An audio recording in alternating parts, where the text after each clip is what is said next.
Class 9th, ये वो time है जब स्टूडेंट्स और पेरेंट्स सबके मन में एक ही सवाल घूमने लगता है, अब आगे क्या? और बस यहीं से शुरू हो जाता है कॉम्पिटिटिव एग्जाम्स का प्रेशर। तो आज हम इसी की असलियत पर बात करेंगे, बिल्कुल सीधी और सच्ची, बिना किसी लाग लपेट के।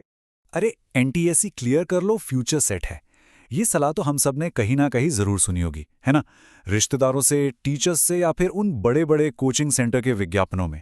ये तो जैसे एक मंत्र बन गया है जो सबकी जुबान पर चढ़ा रहता है।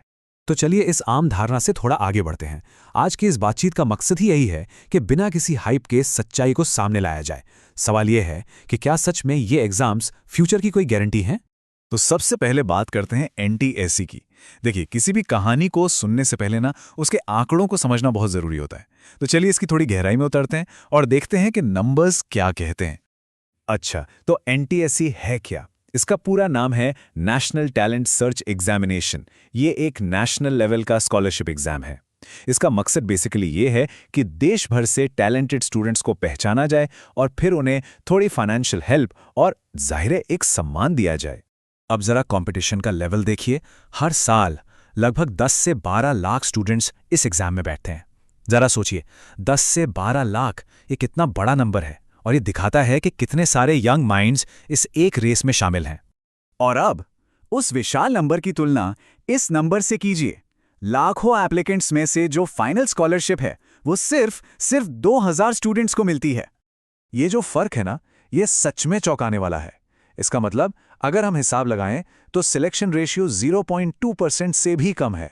मतलब 100 में से एक भी नहीं। ये आंकड़ा इस एग्जाम के असली कंपटीशन और मुश्किल के लेवल को साफ साफ दिखाता है। तो यहाँ आता है सबसे बड़ा मिथक और उसकी हकीकत। मिथक यह है कि एनटीएससी क्लियर कर लिया मतलब आईआईटी का मेडिकल कॉलेज में एडमिशन की गारंटी मिल गई। पर हकीकत यह है कि एनटीएससी एक पहचान है, एक सम्मान है, लेकिन ये किसी भी टॉप कॉलेज का गोल्डन टिकट नहीं है। समझने वाली बात यह है कि ये एक शॉर्टकट बिल्कुल नहीं है। बहुत से एनटीएससी स्कॉलर्स भी आगे चलकर एवरेज कॉलेजों में ही पढ़ते हैं। अच्छा, अब एनटीएससी के बाद आते हैं केवीपीवाई पर। एक ऐसा नाम जिसे कई स्टूडेंट्स साइंटिस्ट बनने का गोल्डन टिकट समझते थे। पर यहां एक बहुत बड़ा अपडेट है जिसे जानना हम सब के लिए बेहद जरूरी है। जी हां, सबसे जरूरी बात, किशोर वैज्ञानिक प्रोत्साहन योजना यानी केवीपीवाई एग्जाम अब बंद हो चुका है। It has been discontinued. अब ये एग्जाम होता ही नहीं है। और सच कहूं तो जब ये एग्जाम होता भी था ना, तब भी इसकी असलियत थोड़ी अलग थी। इसका सिलेक्शन रेट 1% से भी कम था और ये असल में सिर्फ उन गिने चुने स्टूडेंट्स के लिए फायदेमंद था जिन्हें प्योर साइंस रिसर्च में ही अपना करियर बनाना था।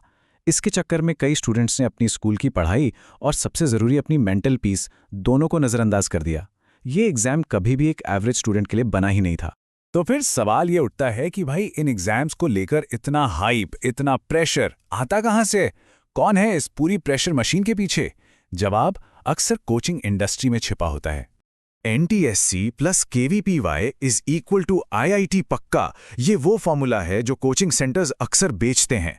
वो एक झूठी उम्मीद बनाते हैं, एक अर्जेंसी क्रिएट करते हैं जिससे स्टूडेंट्स और पेरेंट्स को लगने लगता है कि अरे बस यही एक रास्ता है सक्सेस का।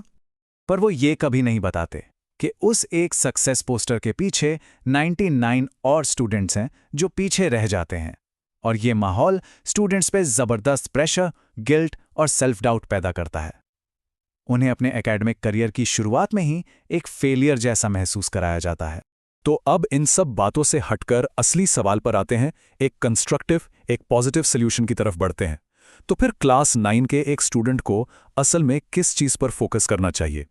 देखिए, यहां कुछ बहुत ही सिंपल और प्रैक्टिकल कदम है। नंबर 1, सबसे पहले तो ये जानने की कोशिश करें कि इंटरेस्ट किस चीज में है, अपनी असली ताकत क्या है।